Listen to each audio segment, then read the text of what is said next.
کے سامنے اس وقت میں نے جس فقرہ زیارت کی تلاوت کرنے کا شرف حاصل کیا، یہ فقرہ زیارت وہ فقرہ ہے کہ جو اصحاب سبط رسول الثقلین انصار مولا حسین کی زیارت کا ایک جز ہے۔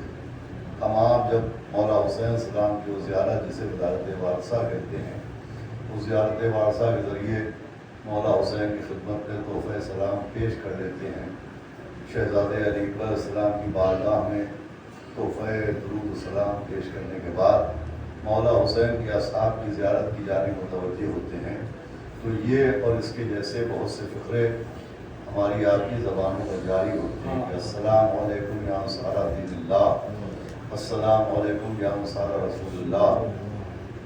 انصار کہہ کے ہم مولا حسین علیہ السلام کے اصحاب کی خدمت میں سلام پیش کرتے ہیں۔ غور کرنے کی بات یہ ہے کہ عام طور پر ہم جن کی زیارت پڑھتے ہیں، جن کی خدمت میں تحفہ سلام پیش کرتے ہیں، انہیں اصحاب امام حسین کہتے ہیں، لیکن جب ہم زیارت پڑھتے ہیں تو اصحاب کو اصحاب کہہ کے سلام نہیں کرتے، اصحاب کو انصار کہہ کے سلام کرتے ہیں۔ دیکھیے اصحاب و انصار کا فرق یہ ہے کہ ساتھ رہنے والوں کو اصحاب کہتے ہیں اور مصیبت کے موقع پر ساتھ دینے والوں کو انصار کہتے ہیں۔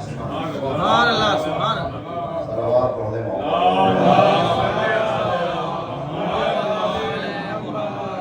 اصحاب لفظ صحبت سے بنا ہے، انصار لفظ نصرت سے بنا ہے۔ ساتھ رہنے والوں کو اصحاب کہتے ہیں اور مصیبت کے موقع پر ساتھ دینے والوں کو انصار کہتے ہیں۔ اب جو یہ زیارات ہیں یہ ہماری آپ کی اختراع کی ہوئی یا ایجاد کی ہوئی زیارات نہیں ہیں، یہ تمام تر زیارات بارگاہ معصومین سے تعلیم کی گئی ہے۔ معصومین علیہ السلام نے ہمیں سکھایا ہے کہ جب ان کی بارگاہوں میں آئیں تو کس طریقے سے ان کی خدمت میں سلام پیش کریں، ان کے انصار کی خدمت میں جائیں تو کن لفظوں میں ان کی خدمت میں ہم تحفہ سلام پیش کریں۔ یہ تمام تر زیارتیں بارگاہ معصومین سے تعلیم کی گئی۔ اب ان زیارات میں اصحاب کے لیے لفظ انصار کا آنا خود اس بات کی دلیل ہے کہ معصوموں کی نظر میں جو مرتبہ ساتھ دینے والوں کا ہوتا ہے وہ ساتھ رہنے والوں کا نہیں ہوتا۔ جو مرتبہ نصرت کرنے والوں کا ہوتا ہے وہ مرتبہ شرف صحبت حاصل کرنے والوں کا نہیں ہوتا۔ اسی لیے مولا حسین نے فرمایا تھا کہ جیسے مجھے ملے ویسے میرے نانا کو بھی نہیں ملے۔ فرق یہ تھا کہ نانا کو ساتھ رہنے والے ملے اور نواسے کو ساتھ دینے والے۔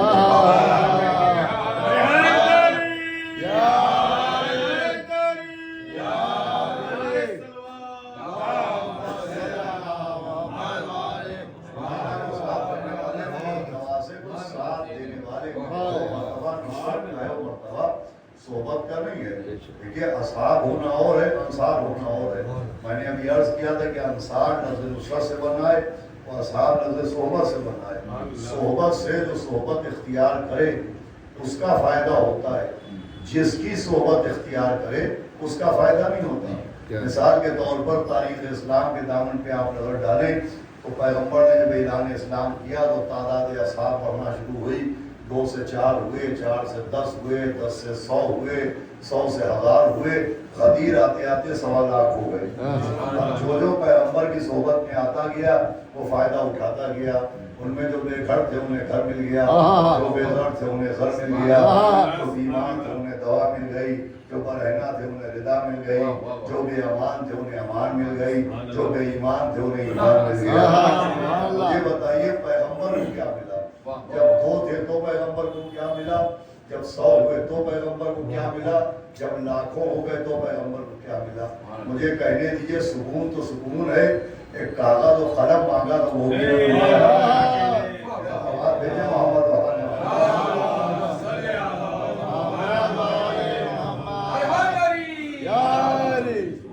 اور بھائی کہ صحبت اور ہے، نصرت اور ہے، ساتھ رہنا اور ہے، ساتھ دینا اور ہے۔ جو مرتبہ نصرت کرنے والوں کا ہے وہ صحبت اختیار کرنے والوں کا نہیں ہے۔ اور اس کی بیان دلیل قرآن میں آیہ میثاق ہے۔ آیہ میثاق کا خلاصہ یہ ہے کہ پیغمبر اسلام کے لیے اللہ نے 1,23,999 انبیاء کی روحوں سے عالم ارواح میں ایک وعدہ لیا۔ وہ وعدہ وعدہ یہ تھا کہ تم وعدہ کرو کہ تمہیں اگر آخری نبی مل جائے، ہمارا آخری رسول مل جائے، تو تم وعدہ کرو کہ اس پہ ایمان بھی لاؤ گے اور اس کی نصرت بھی فرماؤ گے۔ نبیوں سے بھی ساتھ رہنے کا وعدہ نہیں لیا گیا ہے، ساتھ دینے کا وعدہ لیا گیا ہے۔ بات میرے محمد نبیوں سے بھی نبی کا ساتھ دینے کا وعدہ لیا گیا ہے۔ توجہ فرمائیں آپ، نصرت اور ہے، صحبت اور ہے، مگر ایک شرط کے ساتھ۔ انبیاء سے بھی کہا گیا کہ تم وعدہ کرو کہ اگر تمہیں آخری نبی کا دور مل جائے، آخری نبی کا زمانہ مل جائے، تو تم ان پر ایمان بھی لانا۔ یہ بات بہت قابل توجہ ہے، اور تم ان کی نصرت بھی کرنا۔ لیکن نبی کی نصرت میں کنڈیشن لگائی گئی کہ پہلے ایمان لانا پھر نصرت کرنا۔ اس کا مطلب نصرت نبی کے لیے ایمان کی شرط ہے، جیسے عبادت کے لیے اسلام کی شرط ہے۔ بھائی نماز پڑھنے والے کے لیے مسلمان ہونا ضروری ہے، روزہ رکھنے والے کے لیے مسلمان ہونا ضروری ہے، حج کرنے والے کے لیے مسلمان ہونا ضروری ہے۔ ویسے قرآن کی روشنی میں نبی کی نصرت کرنے والے کے لیے مومن ہونا ضروری ہے۔ اگر کوئی غیر مسلم کہے میں نماز پڑھنا چاہتا ہوں، شریعت روک دے گی۔ وہ کہے میں روزہ رکھنا چاہتا ہوں، شریعت روک دے گی۔ وہ کہے میں حج کرنا چاہتا ہوں، شریعت روک دے گی۔ تو جیسے غیر مسلم کو شریعت عبادت کرنے کی اجازت نہیں دیتی، ویسے ہی غیر مومن کو قرآن نصرت کی اجازت نہیں دیتا۔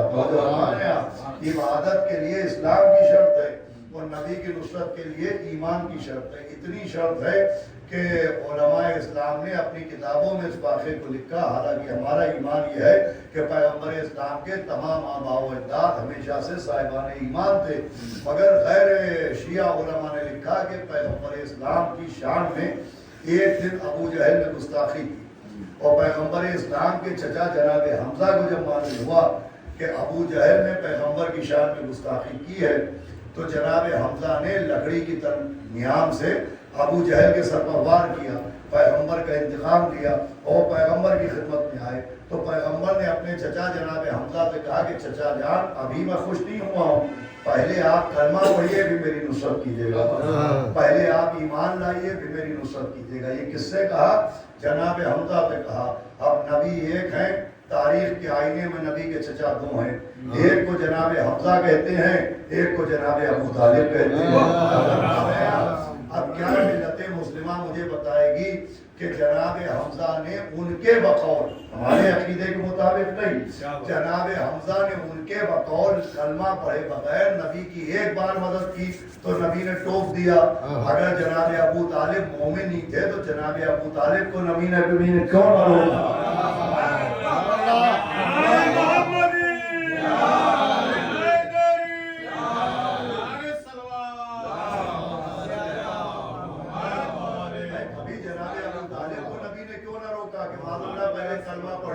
پھر میرے بستر پہ اپنے بیٹوں کو لٹائیے گا، پہلے کلمہ پڑھیے پھر میری مدد کیجیے گا، پہلے کلمہ پڑھیے پھر میری امداد کیجیے گا۔ صلوات بھیجے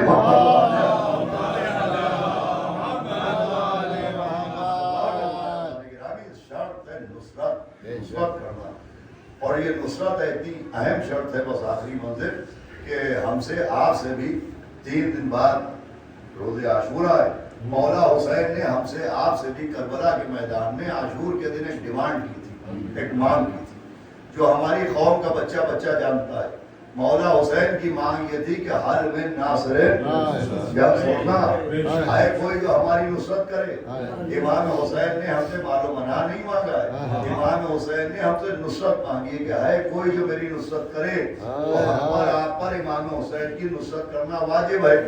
جیسے ہم نے کہا اللہ کو چاہتے ہیں، آواز آئے گی عبادت کر کے دکھاؤ، ہم کہیں نبی کو چاہتے ہیں، آواز آئے گی اطاعت کر کے دکھاؤ، ہم کہیں قرآن کو چاہتے ہیں، آواز آئے گی عمل کر کے دکھاؤ۔ تو جیسے ہی ہم کہیں گے ہم حسین کو چاہتے ہیں، آواز آئے گی نصرت کر کے دکھاؤ۔ آواز بھیجے واپس تو آج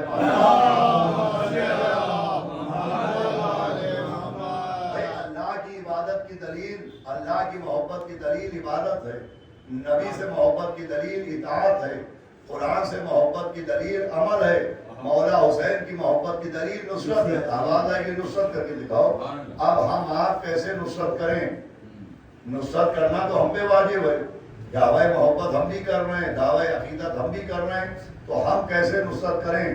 تو ہم کو آپ کو طریقہ نصرت سکھایا ہمارے آپ کے 8ویں امام ابو الحسن حضرت علی ابن موسیٰ.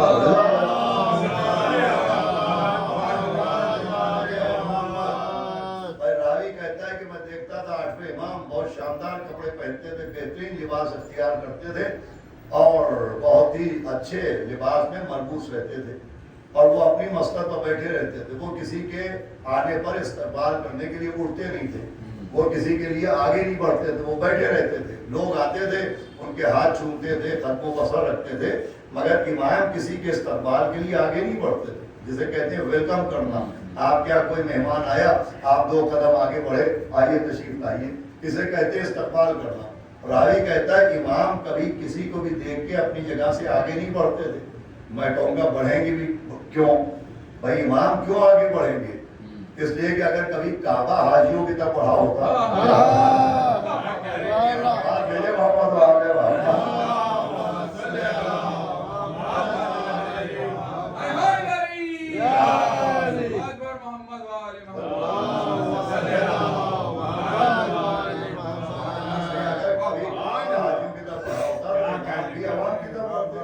وہ اپنی جگہ مسند نشین رہتے تھے، تشریف فرما رہتے تھے. بڑے سے بڑا رئیس آ جائے، جاگیردار آ جائے، صاحب دولت آ جائے، صاحب ثروت آ جائے، بادشاہ آ جائے، امام کسی کو دیکھ کے آگے نہیں بڑھتے. لیکن روایت ہے کہ ایک دن حضرت تشریف فرما تھے اور آپ کے دربار میں دروازے پر ایک صاحب آئے جن کا چھوٹا تخت تھا، دبا ہوا رنگ تھا، پرانا لباس تھا، بکھرے ہوئے بال تھے، اور انہوں نے دور سے امام کو سلام کیا. کہ یہ پہلا موقع تھا جب کعبہ امامت آگے بڑھا. یہ پہلا موقع تھا جب کعبہ ہدایت حرکت میں آیا اور امام آگے بڑھے اور آنے والے کے سلام کا جواب دیا، اس کی کلائی پر ہاتھ رکھا.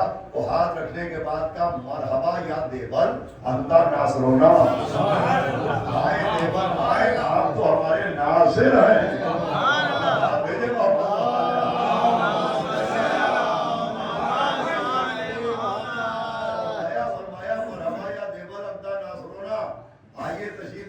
دیوار آپ ہمارے ناصر ہیں. 8ویں امام علیہ السلام نے جناب دیبل خدائی کو اپنا ناصر کہا. مجھے بتائیے جناب دیبل کا کیا کام تھا؟ جناب دیبل کیا کرتے رہتے تھے جو حضرت نے انہیں اپنا ناصر کہا؟ تاریخ کیا کہتی ہے؟ روایتوں میں کیا ملتا ہے؟ حدیثوں میں کیا موجود ہے؟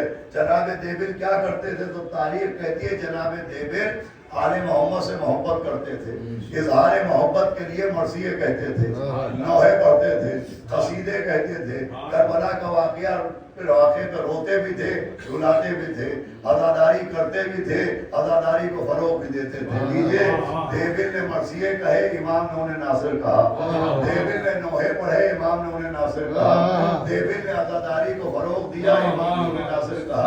دیبل نے غم حسین میں آنسو بہائے، امام نے انہیں ناصر کہا. دیبل روئے، امام نے انہیں ناصر کہا. دیبل نے رلایا، امام نے انہیں ناصر کہا. تو امام نے ناصر کہہ کے بتایا کہ یہ مرثیے، یہ نوحے، یہ ماتم، یہ عزاداری، یہ آنسو، یہ کالے کپڑے، یہ ہائے حسینہ، یہ غم حسین میں رونا رلانا، یہ عاشق ہونے کی پہچان نہیں ہے، ناصر ہونے کی پہچان.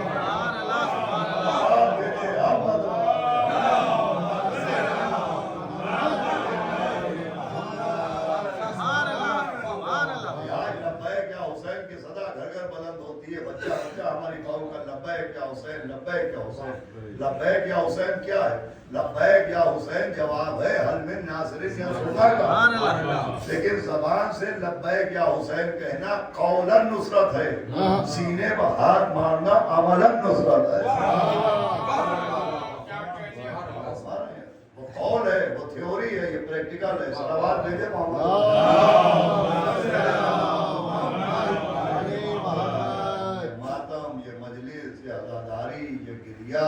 یہ کالے کپڑے، یہ اجڑے ہوئے بال، یہ اترے ہوئے چہرے، یہ کم آنکھیں، حسینہ کے پھر چھٹے امام میں کہ ہر انوار میں موجود ہے. آپ نے فرمایا کہ جو ہمارے جد مظلوم کے آپ کی حدیث کے بعد فرمایا کہ جو ہمارے جد مظلوم کے غم میں آنسو وہ ہماری دادی زہرا کی نصرت کرتا ہے. یہ لفظوں میں حدیث موجود ہے، امام نے فرمایا کہ وہ ہماری جدہ جناب زہرا کی نصرت کیسے ہے، یہ رونا نصرت کیسے ہے؟ یہ نصرت نہیں ہے، اعلان ہے کہ بی بی آج آپ کا دان اکیلا رہے، کل تنہا تھے تو تھے، اکیلے تھے تو تھے، کل کوئی ناصر و یاور نہیں تھا تو نہیں تھا، لیکن آج ہم موجود ہیں، آپ لال کی نصرت کے لیے ہم آمادہ ہیں، اور پھر یوں بھی نصرت ہے، یہ جو آپ آواز بلند روتے ہیں مولا سلام یہ شہر حیدرآباد شہر دلا بھی ہے، شہر اللہ بھی ہے، گریا ہر جگہ ہوتا ہے، آنسو ہر جگہ بہائے جاتے ہیں، مگر یہاں کا یہ خاصہ ہے آواز بلند رو رہا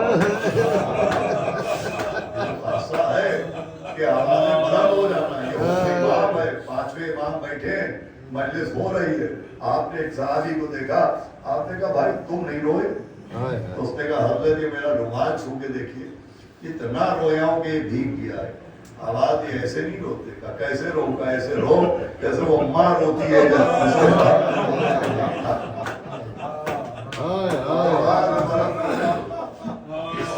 نصرت ہے کہ ماشاءاللہ مولا حسین کا مرثیہ پڑھنے والے، پڑھنے والے ذاکرین صبح سے شام تک مجلسیں پڑھتے ہیں، ہم رات میں نائے جنگ کی جوڑی میں پڑھتے ہیں، تکان بھی ہوتی ہے، نیند بھی ہوتی ہے، بدن میں درد بھی ہوتا ہے، لیکن جب فضائل میں مومنین نعرہ لگا دیتے ہیں، بآواز بلند صلوات پڑھ دیتے ہیں تو ذاکر کے جسم کو طاقت ملتی ہے، جب فضائل میں نعرے لگتے ہیں، نعرے صلوات کی صدا بلند ہوتی ہے تو پڑھنے والے کو طاقت ملتی ہے، جب آپ چیخ کے روتے ہیں اس کو راحت ملتی ہے جس کی پسلیاں ہو جاتی ہیں۔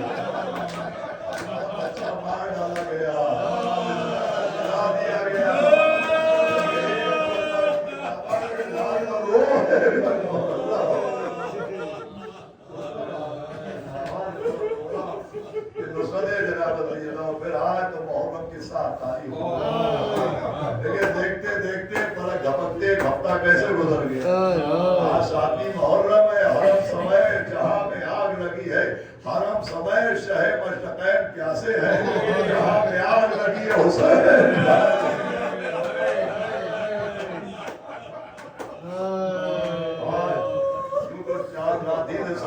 آپ جا رہے مولا حسین کے نام پر، یہاں پانی پلایا جا رہا ہے، وہاں چائے پلائی جا رہی ہے، وہاں شربت پلایا جا رہا ہے، آج جب پانی کا کوزہ ہاتھ میں آئے تو پانی کو غور سے دیکھیے گا، ہو سکتا ہے عباس کے کٹے بازو نظر آتا ہے، ہو سکتا ہے علی اکبر کے گلے سے بہتا ہوا لوگ نظر آتا ہے، وہ نظر آئے یا نہ آئے تو ایک آواز تو آپ کو یقیناً یاد آ جائے گی کہ میرے شیعوں جب ٹھنڈا پانی پینا تو مجھے اٹھا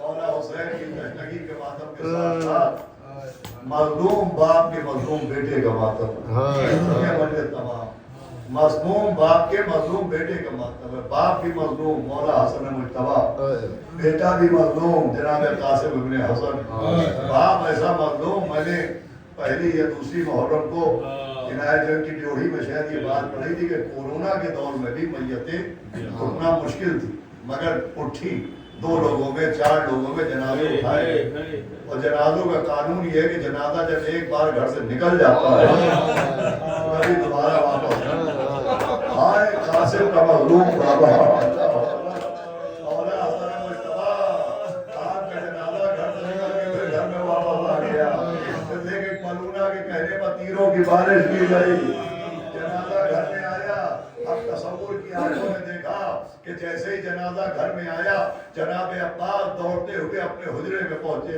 پیچھے پیچھے ماں آ گئی، کہا عباس کیا ڈھونڈ رہے ہو؟ کہا اماں میری تلوار کہاں ہے؟ کہا اماں میری تلوار کہاں ہے؟ ارے جنازوں میں تلواروں میں کیا کام ہے؟ کہا اماں غضب ہو گیا، ارے صرف کے اکبر کے جنازے میں تیر چل رہا ہے، میں کہوں گا اے میرے مولا عباس آج امام حسن کے جنازے میں تیر چلے، آج کئی عالم ہو گیا، جب کربلا میں قاسم کے لاشے پر گھوڑے میں دوڑائے جائے 3200 گھوڑے ایک قاسم کے لاشے پر دوڑا دیے جائے، اور میں جناب قاسم کے لیے انشاءاللہ تفصیل زراعت میں مسائل پڑھوں گا. علامہ محسن نقوی ایک عجب جملہ کہتے تھے کہ جناب قاسم بن کے گئے تو تقسیم ہو گیا.